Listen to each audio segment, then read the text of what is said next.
Hi, I'm Hailey, and you're tuned into Climate Action Figures.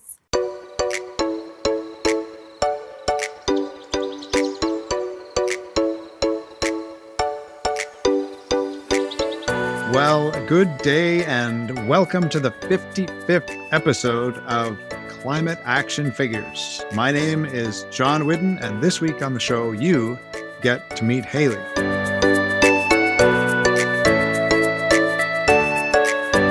Now, since I mentioned that this is episode 55, I went into YouTube to check out our total views, and I found out that we have just passed the 4,000 mark.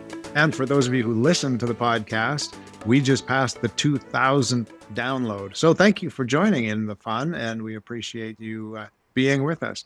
And speaking of audience, on to this week's QuickFix, which comes to us from Heather in Calgary. Heather says, skip the air purifier and clean your air with a plant instead. She says, try snake plant, and I'm putting up a photo right here because I wasn't sure what a snake plant was. I know what it is, but I've just never heard it called a snake plant. She says that removes toxins and adds oxygen. English ivy for allergens, or flowering plants like chrysanthemum, lavender, or Gerbera daisy for general air pollutants.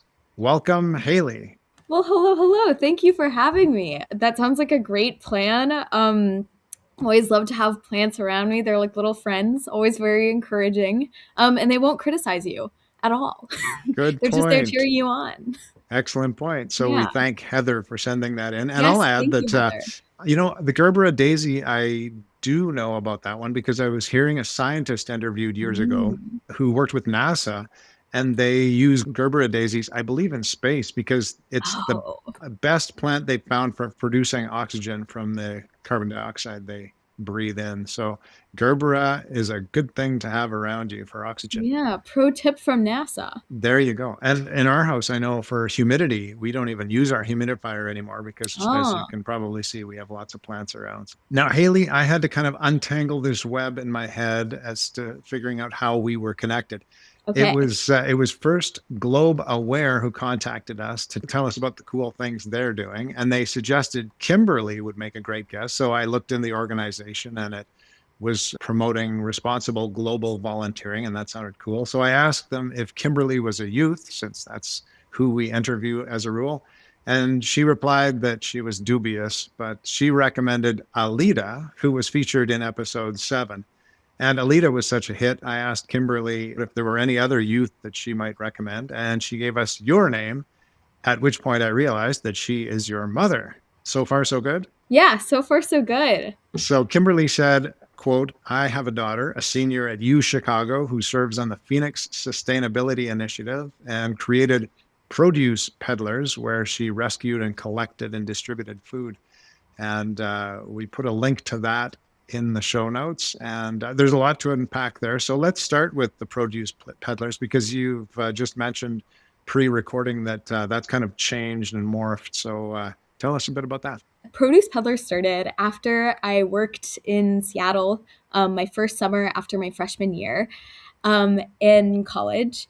I was working for Pike Place Market, and I noticed that food systems seemed like this low-hanging fruit for ways to both interact with the community, eat healthier, that this was something that I could contribute to. And I'm not a environmental studies major. It's not something that I have a lot of technical skills with, but I definitely wanted to make an impact in my community. So I was thinking about this, and at the time I was training for a half Ironman, and I was cycling with this group in Seattle, and I noticed that there was this one group that every Sunday they went and they collected food from local grocery stores and then redistributed it in the community. And I thought, this is such an amazing project. I feel like we could definitely do something like this in Chicago, since at that time I was the only woman on the cycling team, and I noticed that people have this idea of cycling as this very fast-paced, not approachable sport. So this would also be a way for people to engage with cycling and think about sustainable transportation too. So I got a group together of volunteers, and we started rescuing food and brought it to a local food pantry. But then we noticed that they would have a lot of food waste, so we would bike the compost to a compost bin. a few blocks away. And it was just a really satisfying, fulfilling experience. We kept it up throughout the winter and spring, and yeah, it was a great experience. That sounds like a wonderful idea. And I think folks can still go to the website and have a look if they're interested in creating their own version of this. Is that right? Yes, absolutely. Now, we have to go off on a tangent here for a second because you mentioned half Ironman, which is significant. And we'll talk about that in a second. But I noticed on the website that you are a triathlete and you're on the U Chicago bike team as well. So you have to tell us a little bit about those things and the half Ironman and how that maybe connects into does it connect with your environmental Mm. mindedness? Well, one thing so I'm no longer cycling with the cycling team, but I am really involved with triathlon still. And something that I think connects both of them is this humility to try things that you're not experts in. It's this perpetual mediocrity is how I describe triathlons. Everyone in cycling knows that triathletes are the worst cyclists. Everyone who runs knows that triathletes are the worst runners, swimming, etc. And I feel like that's the way that people should approach environmentalism, is that you don't need to be an expert to be able to make a significant change. I'm a global studies and sociology major. I'm definitely not in a lot of the technical areas where you see people who end up having careers in climate activism. And so I think it's just important to remember that no contribution is too small and to try things even if you're not the best at them. Yeah. Those are wonderful reminders. Thank you, Hailey, because we don't need to be the best at something. And that's what the quick fixes and things on this program are about. You don't have to be changing the world. We just do a small thing and hopefully that takes us in the right direction. So Oh, for sure. thanks for sharing that wisdom.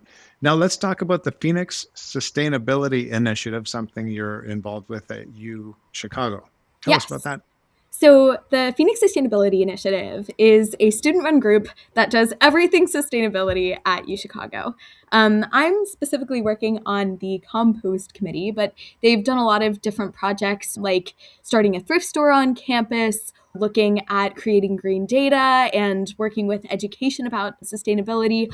All of these things are completely run by students. What have you been able to do at the university around compost? We have been able to work with students and provide a heavily subsidized composting service that they can use through Urban Canopy. So they give you a little bucket and instructions on what you can and can't compost, and you can choose weekly, bi-weekly, monthly pickups. And it's really affordable. We usually, I know that I pay about, I think it's $12 a month split across my roommates. So it's a super cool program, and we've been expanding it to try and find more sustainable solutions like creating community bins, reaching out to local businesses and departments directly to see if we can have people contribute to a larger bin instead of having to foot a lot of the costs on their own. So that's kind of what we've been working on recently. Oh, that's great. And if people want to look more into that and what you're doing, get some ideas about that, we have put the link in the show notes, and they tell us what they'll find when they go to that website. Yes, on that website, you should find a list of the different project groups. They usually are pretty good about providing stats, social media handles. And if you're a student at U Chicago, you can also find links on how to get involved in campus composting. You can find the closest bin. We have a project group that hosts a lot of events related to the arts and upcycling and finding ways to repair your clothes or use up old newspapers. So it's a great way to just get involved and meet people in the community and feel like you're doing your step. And as you have created these, the composting or other ideas that you followed through on with this group, if a young person is thinking, what could I do around my university? I mean, obviously, if you're trying to do a composting program in buildings, there are problems with that because it's difficult. How do we deal with the material? How do we make sure the flies don't come, et cetera, et cetera? What's the easy way to accomplish something great around a university? Hmm. I'm going to answer this in two parts. One is there are three reasons that people usually hesitate to compost. One is exactly what you said. People think that it attracts rats and bugs. Two is people think that it smells. And the third one is that people don't really know what to compost and what not to compost. I will say that in most cities, there is an independent entity or company that lets you compost independently. You don't need to like wait for your district or like permission from some neighborhood organization to start composting. It starts just online, opening a tab and looking out how to compost in my area. It really is that simple.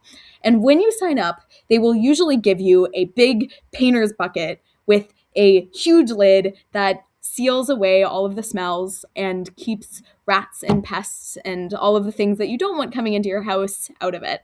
The best way to visualize this is think about all the food that you would usually throw into the trash.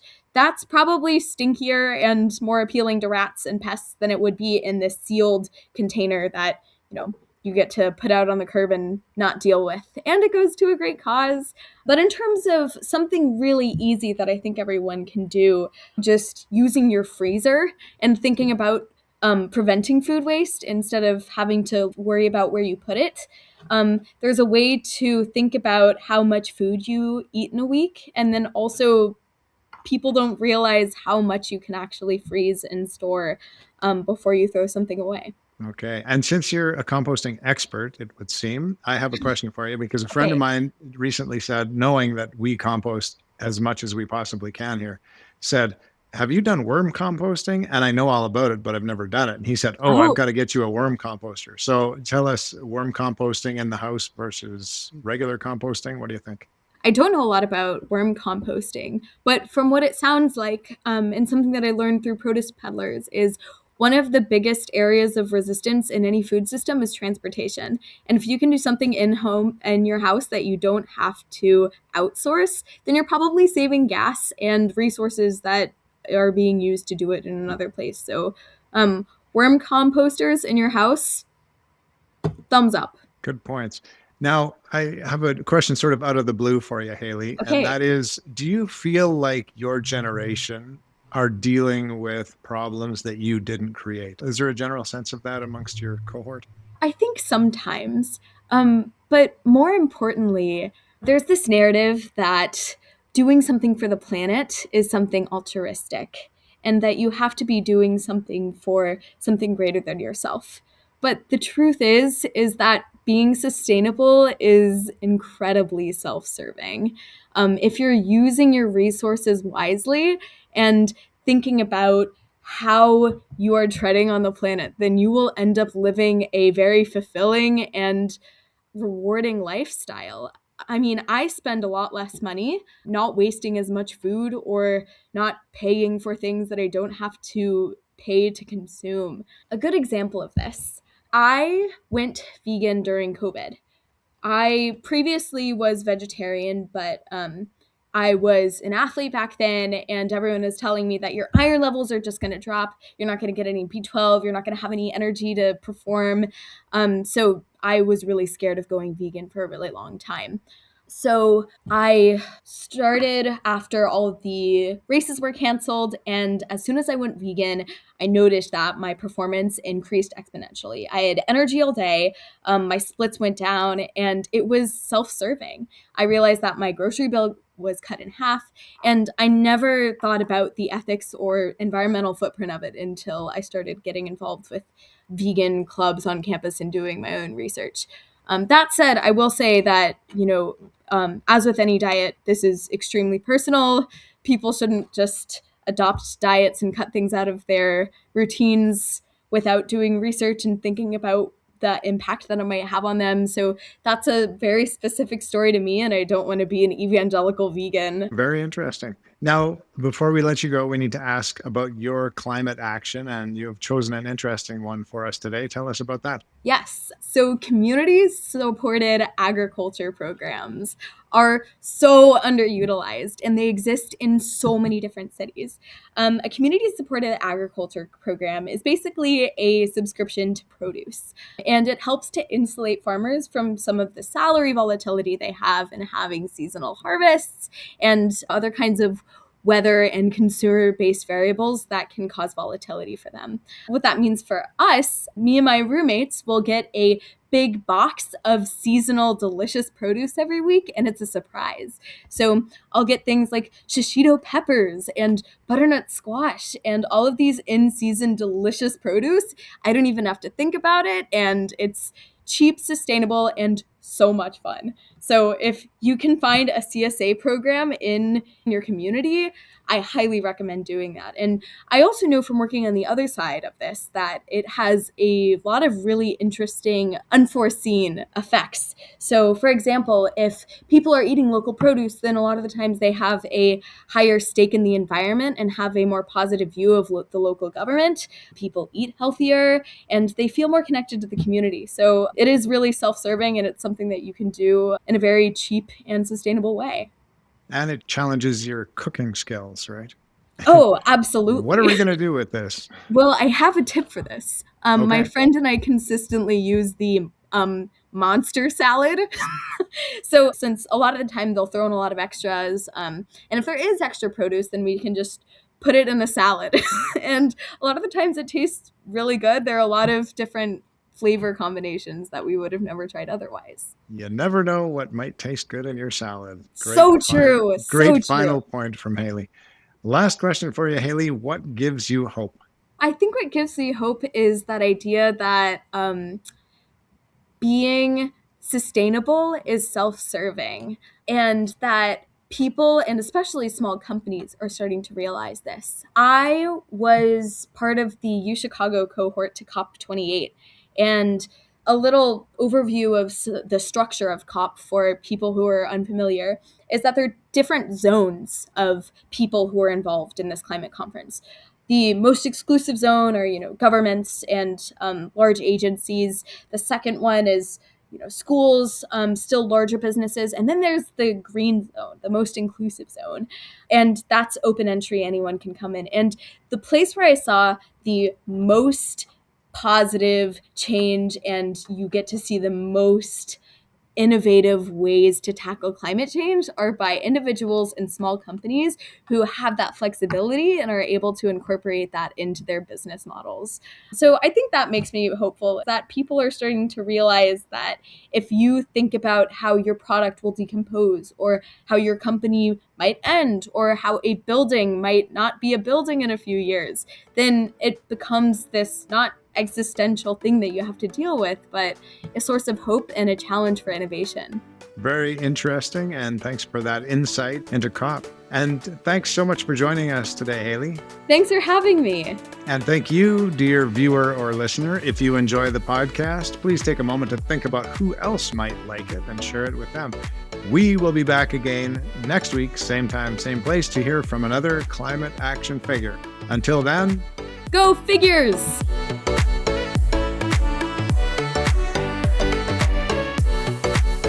This has been Climate Action Figures. Our show is produced and hosted by John Whidden. Our creative consultant is Kayla McIntosh. Our theme song is Hawaii Vacation by Tovari.